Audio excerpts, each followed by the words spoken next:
আজকে এই সাংবাদিক এবং যে লড়াই আমাদের সেই মঞ্চ থেকে আমি সর্ব করে একটা কথাই বলবো যে বিজেপি সরকার, মোদী সরকার অনেকবারও যেভাবে আমাদের পশ্চিমবাংলাকে ভাঙতে চাইছে, পশ্চিমবাংলাকে যেভাবে অপমান করছে, তার বিরুদ্ধে আজকে এই আমাদের গণমাধ্যমে আমাদের সর্বস্তরের মানুষের আজকে পদযাত্রা।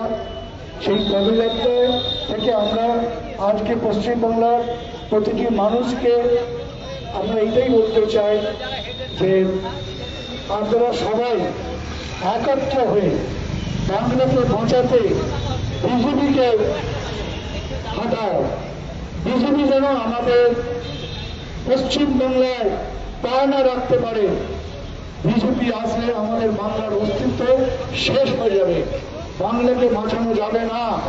ওরা যেভাবে আজকে মানুষকে ভোটাধিকার থেকে বার করে দিতে চাইছে গায়ের জোরে, সেই জায়গা আমাদের এই লড়াই আপনারা সবাই মিলে আজ এই ভবানীপুরের অঞ্চলের প্রতিটি মানুষকে, প্রতিটি শ্রেণীকে আমাদের অনুরোধ, দয়া করে বিজেপিকে ভোট নয়, বিজেপিকে ভোট নয়। নমস্কার।